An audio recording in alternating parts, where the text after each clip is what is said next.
Hi everyone, कैसे हो आप सब? I hope you all are doing well. So a lot of you have been asking me कि मेरे MBBS के UG बॉन्ड का क्या हुआ. मैंने सीधा अपनी MBBS कंप्लीट करने के बाद PG ज्वाइन कर ली, तो मुझे जो एक बॉन्ड सर्व करना था यूपी गवर्नमेंट का, उसका क्या हुआ. तो बेसिकली जब हम MBBS में एडमिशन लेते हैं, जब मैंने एडमिशन लिया था तो मैंने यूपी गवर्नमेंट काउंसलिंग के थ्रू लिया था. तो तब हमने एक एफिडेविट साइन किया था जिसके अंदर 2 इयर्स का बॉन्ड होता है. MBBS कंप्लीट करने के बाद मुझे 2 इयर्स यूपी गवर्नमेंट को सर्व करना था और आई हैड टू पे 10 लाख रुपीज. मतलब you can do either of the two things. सब स्टेट्स का अलग अलग होता है. किसी स्टेट में अमाउंट ज़्यादा है, सम स्टेट में 40 लाख भी है, 1 करोड़ भी है. किसी स्टेट में 1 साल का बॉन्ड है, किसी स्टेट में 3 साल का बॉन्ड है. It's different for different states.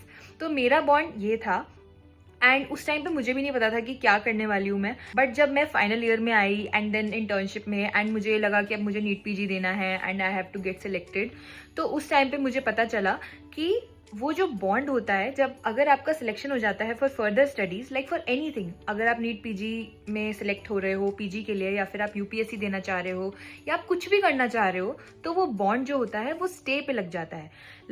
आपको सिर्फ एक पेपर देना है कि I am doing this further study और मेरा यहाँ पे ऐसे सिलेक्शन हो गया है. वो बॉन्ड वहीं पे स्टे पे लग जाएगा and you are supposed to serve that bond after you have completed your PG or what you are doing. And उनके पास ही मेरे अभी डॉक्यूमेंट्स भी हैं, 10th और 12th की मार्कशीट एंड ऑल मेरे वहीं पे सबमिटेड हैं अभी भी.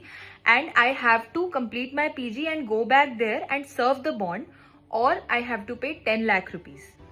तो बेसिकली ये जो बॉन्ड सर्व करने का पीरियड होता है, ये बहुत सारे लोगों के लिए तो बहुत बेनिफिशियल भी रहता है. बिकॉज तुरंत जब आप MBBS कर लेते हो तो आपको जॉब के लिए भागना नहीं पड़ता.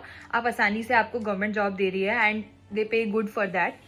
या अगर आप पीजी करने जा रहे हो तो आप वापस जाके सर्व कर सकते हो, या आप नहीं सर्व करना चाहते तो आप वो 10 लाख रुपीज दे के और आसानी से अपना बॉन्ड तोड़ सकते हो. So you can do what ever you want. तो अभी तो मेरी पीजी चल रही है. जब तक मेरी पीजी चल रही है तो वो बॉन्ड अभी स्टे पर है. जब कंप्लीट हो जाएगी तो उसके बाद मैं सोचूंगी कि मुझे क्या करना है.